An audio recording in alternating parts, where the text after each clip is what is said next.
So we're backing up a little bit. This is following. Very nice. I like this. I like this. I like this a lot. I like this a lot. Let's go back 10 more seconds. And it looks like Dishonor is here for a counter gank. Very nice. Good play. Good play.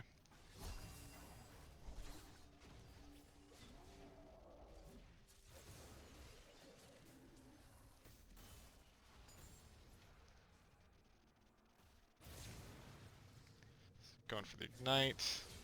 Going to work on. Oh wow, kill Warwick too. Okay, great.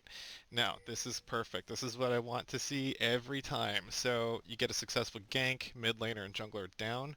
Next thing you want to do is shove the wave and collect turret gold.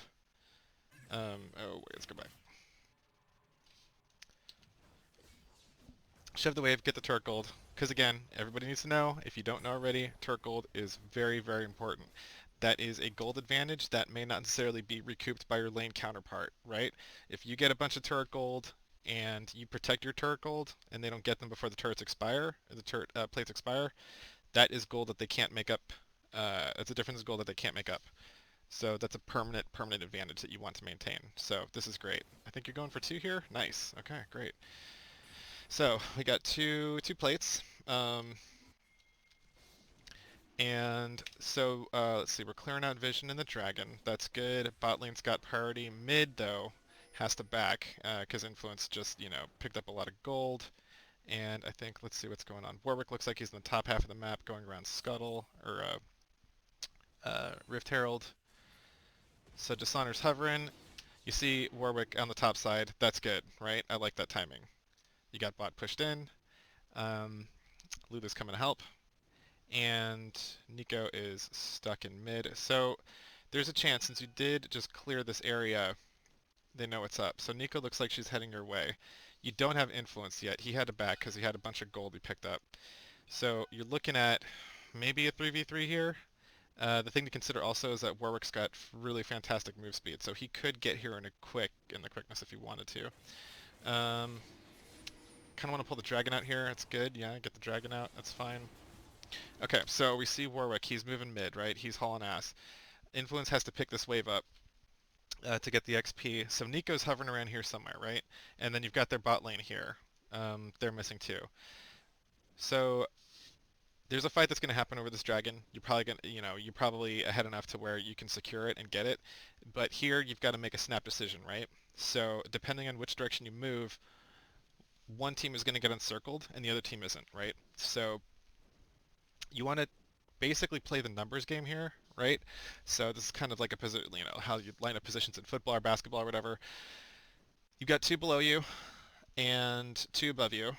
You've got influence here in mid who can come help once he clears this wave, right?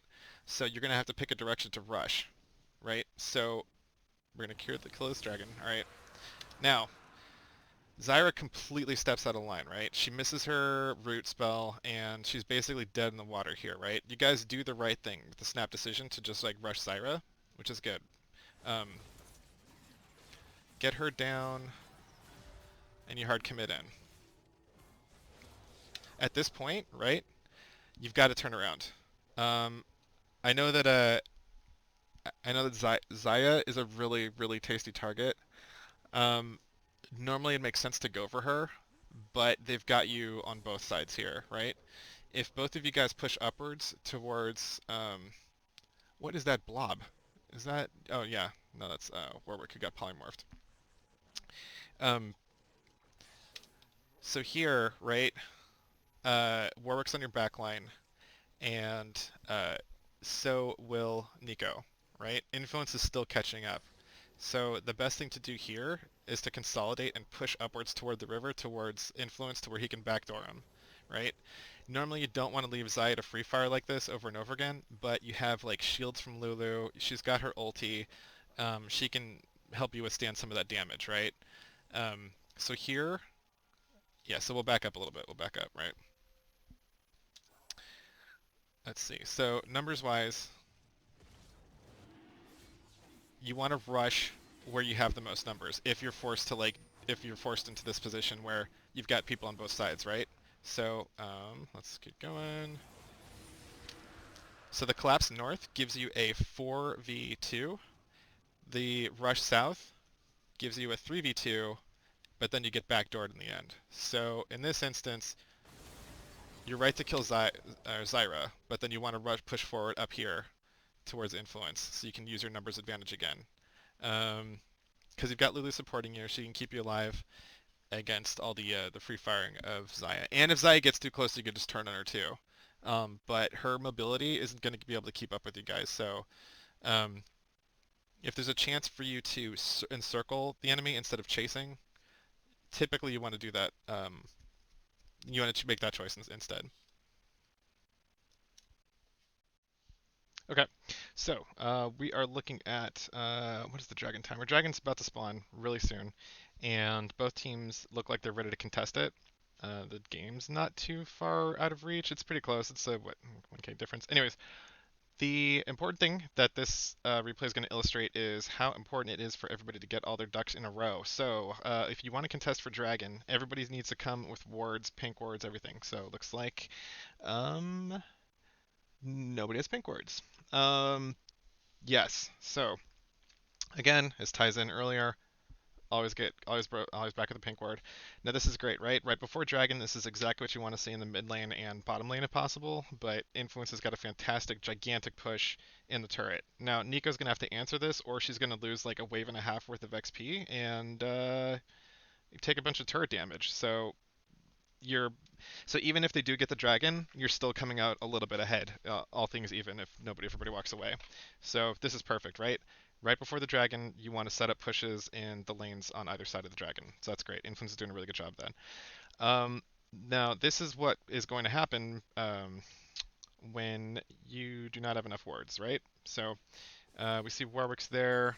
Ideally, what you want is before 30 seconds are up, we want a ward in the pixel brush and we want a ward behind their red bush, or a little bit deeper in here, maybe so that like, because typically they're going to have a pink in this bush here, so you can hide your green ward around here just to see them move in, and obviously a ward in the back of the dragon pit, which is great here. So this is good. Um, you don't have to have a bush or a ward in tri-bush, just a ward in the southern portion of the river is fine, right? Um, yeah, but really, those are you want a circle of wards around the entire dragon pit. That's really important, right? Um, yeah, because there's going to be a couple of moves here that are falling due to vision. So this is the right thing to do, right? You try to get a green ward in here. It's obviously pinked, and you don't challenge it, right? That's great. Just leave it, right? You don't want to risk a fight. The last thing you want to do is risk getting caught out right before the dragon. So good move on your part here. Let's see. Let's go. And on the south side, we've got 3 enemy guys here. We've got 3 people here. All things are even, that's fine. Now the thing that you want to keep in mind too is right before. Well, we'll cover that in a second. Right. Okay. So we've lost the tri-bush ward. That's fine. We're lacking in vision on the north side of the river and behind the dragon. Oh, we still get the ward behind the dragon pit. So that's great, right? Let's go. And then the scuttle is here. Everybody should be helping with the scuttle. I think we do get the scuttle crab. Yeah, that's great. Okay, cool. So now Warwick's jumping influence. Let's see. Let's go back and see what led everybody to go south. I don't know how good the communication was at this point. We're getting scuttle. Let's see. Jake is screening the tri-bush. Yeah, this is it. Okay, so yeah, so the importance of the tri-bush ward is it's okay. It's not really that important. You can replace it with just a ward in the South River. So this one, yeah, we don't want to challenge for. Really, if you got a tighter circle of vision around the dragon, that's fine. So Jake gets rooted up here while we're getting the scuttle crab. So right now we're on split objectives. Jake's getting jumped while we're trying to secure vision. Let's see, so we get the scuttle, and then let's see. I think Jake barely makes it out of this alive. Yep. So Dishonor kills Xayah. Fantastic, right? Now, both ADCs are out of this fight, and both the teleports are down. So we've got a 4v3. Yeah. The thing that you want to keep in mind for Dishonor is that for objectives, the most important person on the map is the jungler when the objective is up, right? If you die, you can't mend the smite war. If their jungler dies, they're gonna back off, and if they try to, they're not gonna be able to outsmite you, right? So once you get the kill on Xayah, that's a win, right? Um, just call it a win, and then withdraw back to the withdraw back to base, or withdraw back to the dragon. Sorry. Here, I think you take some turret damage and some exit damage, right? Um, and oh yeah, yeah. So while that's happening, let's see. So Dishonor's going.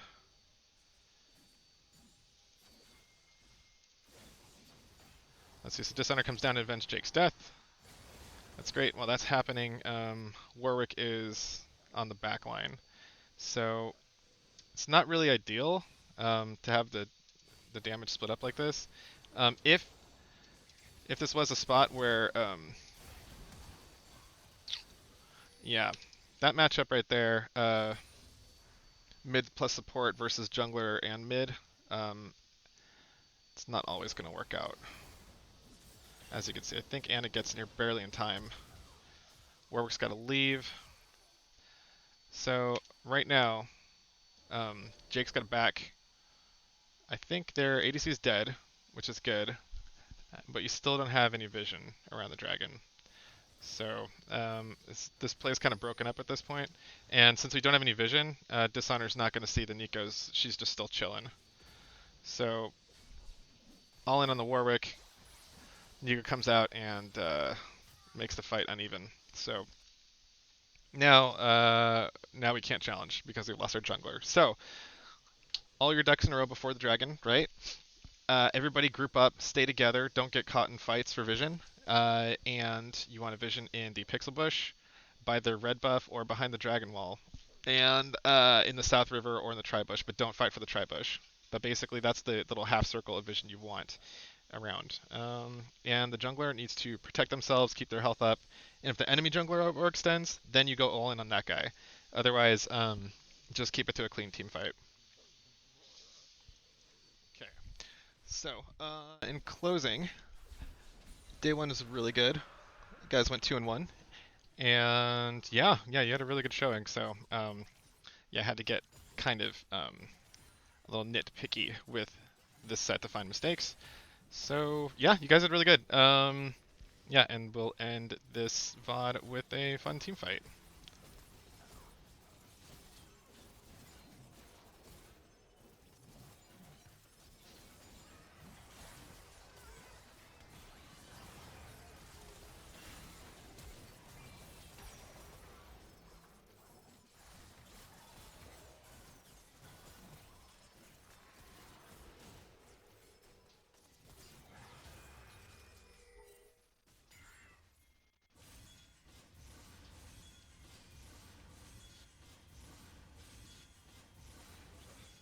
All right, starting off the recap for Game 3, two major points to consider.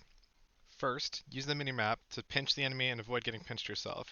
There's a lot of nuance to this. It's way harder than it sounds, but you always want to be looking for that. When you're checking the minimap every couple seconds or so, always look at the enemy position and see if you're able to encircle one group of them versus getting encircled yourself. So that one takes a lot of practice, but you'll get it over time. And then secondly, dragon prep. Many steps to this one. First off, push the lanes on either side of the dragon. That means bottom and mid. Shove them hard, shove them fast. We want to do dragon prep also 30 seconds in advance, maybe even 45 seconds depending on the scope of the game. Second point for dragon prep, ward up together. Ideally, this is jungle and support working together to push wards out. You want to ward around the dragon pit. You want to get the opposite side of the perimeter where the enemy team will be coming in through. So if you're on blue side, you want to ward up their blue side jungle, the pixel bush, and south side river. If you're on red side, ward up south side river, over the dragon pit wall, and then maybe around the red buff entrance if possible. Even more important, if the enemy jungler is foolish enough to stick their neck out, get a pick on them and kill them, if it's safe, if you can do it safely. Also in the process, don't let your jungler get killed. Pretty simple stuff, right? Yep. Okay.